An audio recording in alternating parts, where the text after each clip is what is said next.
భారత్లోకి ఉగ్రవాదులను ఎగదోస్తూ కశ్మీర్లో అశాంతి రేకెత్తించేందుకు దాయాది దేశం పాకిస్తాన్ చేస్తున్న కుట్రలు మరోసారి బట్టబయలయ్యాయి. కశ్మీర్లోకి ఏకంగా 10,000 మంది ఉగ్రవాదులను లష్కరే తయిబా చీఫ్ అంతర్జాతీయ ఉగ్రవాది హఫీజ్ సయీద్ పంపాడంటూ ఓ పాక్ మతబోధకుడు సంచలన వ్యాఖ్యలు చేశాడు. హఫీజ్ సయీద్ మాతృభూమి సేవకుడంటూ బహిరంగంగానే కీర్తించాడు. తాజాగా వెలుగులోకి వచ్చిన ఈ వ్యాఖ్యలతో కశ్మీర్లో ఉగ్రవాదానికి పాకిస్తాన్ ఏ స్థాయిలో ఊతమిస్తుందో స్పష్టమవుతోంది. పాకిస్తాన్ నుంచి జమ్మూ కాశ్మీర్లోకి ఏకంగా 10,000 మంది ఉగ్రవాదులు చొరబడ్డారన్న వార్త ఇప్పుడు తీవ్ర కలకలం రేపుతోంది.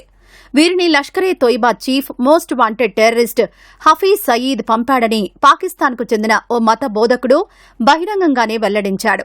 ఆగస్టు 14న బహావల్ నగర్లో లష్కరే తోయిబా అనుబంధ సంస్థ నిర్వహించిన ఓ కార్యక్రమంలో మత బోధకుడు నాసిర్ మద్నీ ఈ సంచలన వ్యాఖ్యలు చేశాడు.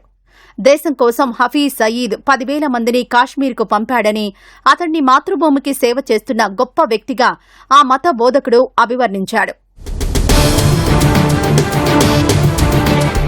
హఫీజ్ సయీద్ భారత్లో అనేక ఉగ్రదాడులకు ప్రధాన సూత్రధారి.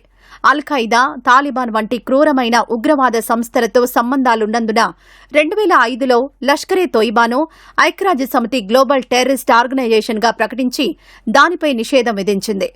లష్కరే తోయిబా చీఫ్ హఫీజ్ సయీద్ను అంతర్జాతీయ ఉగ్రవాదిగా ప్రకటించింది. 26/11 ముంబై దాడులతో సహా దేశంలో జరిగిన పలు రక్తపాత ఘటనల దర్యాప్తులో హఫీజ్ పేరే పదే పదే వెలుగులోకొచ్చింది. అయినప్పటికీ పాకిస్తాన్ అతనికి స్వేచ్ఛనిస్తూ ఉగ్రవాదానికి అండగా నిలుస్తూనే ఉంది.